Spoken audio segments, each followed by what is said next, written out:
నేను చెప్పే లొకేషన్స్లో మీరు ఇన్వెస్ట్ చేస్తే మీ ప్రాపర్టీ వాల్యూ డబుల్ అవ్వడం పక్కా.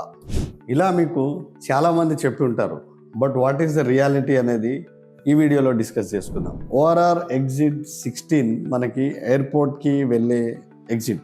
సో అక్కడ నుంచి మీరు బెంగళూరు హైవే తీసుకుంటే మీకు కొత్తూరు వరకు 111 జివో అనేది ఉండడం జరుగుతుంది. ఈ 111 జివో ఏంటంటే ఉస్మాన్ సాగర్, హిమాయత్ సాగర్ అనే 2 లేక్ ప్రొటెక్షన్ కొరకి తెచ్చిన జియో కాబట్టి అక్కడ మీకు బిల్డింగ్ పర్మిషన్స్ లాంటివి ఉండవు. సో మీరు ఏదైనా ఇన్వెస్ట్ చేయాలి అనుకుంటే ఆఫ్టర్ కొత్తూర్, షాద్నగర్ ఈ ప్రాంతంలో మీరు ఇన్వెస్ట్ చేయాలి.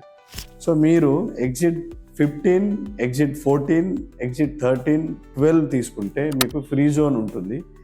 ఈ ఫ్రీ జోన్లో కూడా కొన్ని సర్వే నెంబర్స్లో ఎగ్జిట్ 15 దగ్గర కొన్ని సర్వే నెంబర్స్లో 111 జియో రావడం జరిగింది. ఇందులో కొన్ని కన్జర్వేషన్ జోన్స్ ఉంటాయి, అది చూసుకొని మీరు ఇన్వెస్ట్ చేయాల్సి ఉంటుంది.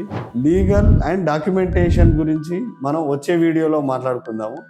అది ఎలా చూసుకోవాలి, కన్జర్వేషన్ జోన్లో ఉందా లేదా అనేది ఎలా తెలుసుకోవాలి మనం దాని గురించి బ్రీఫ్గా ఎక్స్ప్లెనేషన్ చేసుకుందాము. సైనింగ్ ఆఫ్, నేను మీ Ravindra, Srivarahi real estates. Stop saving and start investing. Stay tuned for more updates. Thank you.